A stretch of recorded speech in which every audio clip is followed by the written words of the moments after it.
Yeah, I thought I'd go back to the Emberlit stove. I just used a piece of bark to light this. It wasn't like a normal birch bark you would see up north, but it's the closest thing we have here.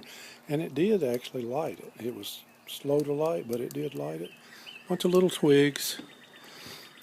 I'm going to try to cook one of those steaks on this stove.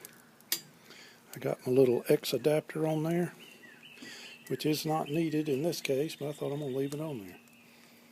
I got a pretty good flame going. I'll back up. Yeah, that's a good flame. That's just little bitty twigs. I'm going to use that to light these other sticks that are over here. A little longer. Should be enough to cook my whole steak, but I don't want to really burn it, so probably want to keep the fire where it's not too big. I'm going to let some embers build up in here, I think. I'll get back with you guys. It's been a couple of minutes. I'd say 3 or 4 minutes. I moved the sticks up a little, and I put one big stick, this thing. So I'll let you look down on it. It's hotter than heck right now. Trying to build up some coals, and I didn't want the gigantic fire, but this thing always puts out a good heat. I'm going to just see how it would work doing a steak on the top of the grill using this little thing. So it may just be plain out too hot. We'll see. We'll try it. Maybe when I put some chips that are wet on there, it'll smother it down a little. Check back with you. See if you can tell what I've done. I bought some of the chopsticks from McHale and or NW Manitou. He said not to use them on the grill. I'm going to try it anyway. I filed the ends off so they would have an opening, because he said they were hollow, but they had no way for the air to escape. He thought they might pop or blow up or something. So I'm going to try this just for the heck of it. I've got the X that goes on top, these little pieces, which might work good too. I'm just going to do this for the hell of it. I wanted to see if the stainless steel things would work on it. Should. It's smoldering pretty good. I just am not sure if the fire is going to stay hot enough, because I may tend to have smothered it out. No, it's pretty hot right there. It is smoking. I think those chips may catch fire too. We'll see. What I was doing didn't work so good. It actually smothered out the fire with it wet chips. So I relit the fire. Well, I just blew on it and got some new sticks in there, fresher sticks. And now it's burning the hell out of everything. Oh well. It's searing now. I'm going to sear the hell out of it on both sides. See you later. Here's the end result. I've got to let it sit 2 or 3 minutes more. Baked potato. I think I'll munch on my baked potato before I cut the steak. This one shrunk up some. I think I seared it more, but I did it over a longer period of time. The Emberlit stove, in my opinion anyway, will not be great for cooking meats on the top. Even with the grill on there. It worked with the grill that I have, that little grill. With the chopsticks, no, that didn't work. So, not that you couldn't possibly do it, but the biggest thing I had was the flames.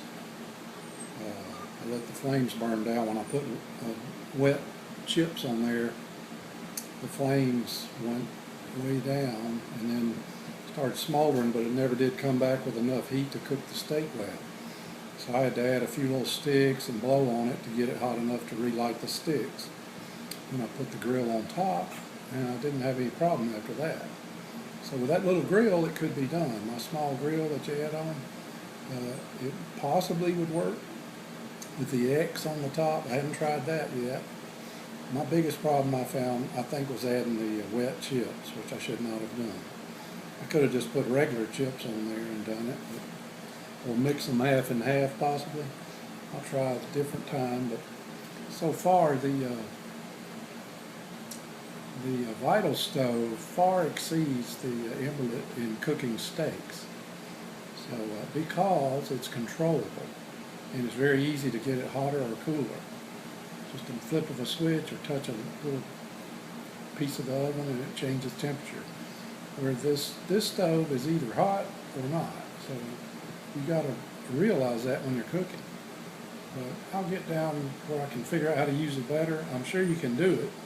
but I believe you're going to have a little grill to go with it, with the Emberlit.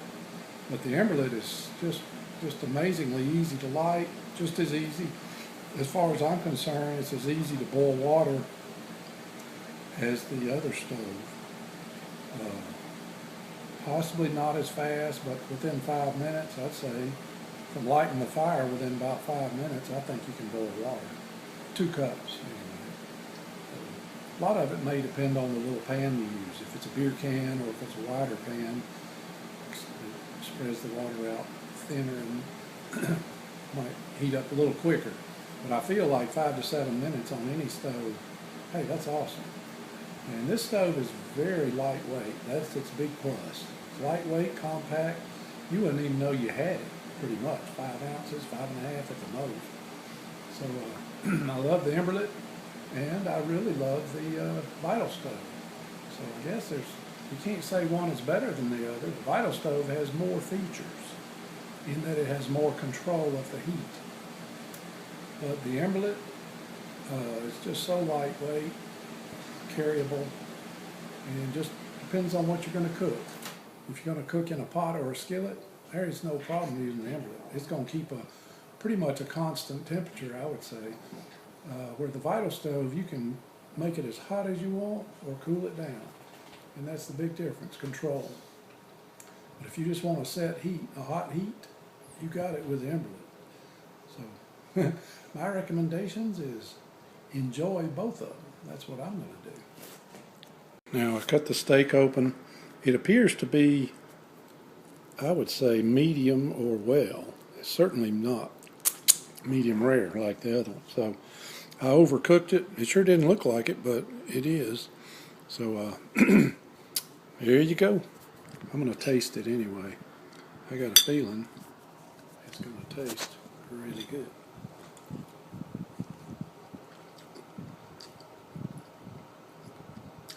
Smoke flavor. Cooked on a wood stove. Pretty tender too. I had no complaints. It was done on the Emberlit. It was a trial run. I'm sure there's a way to do it right.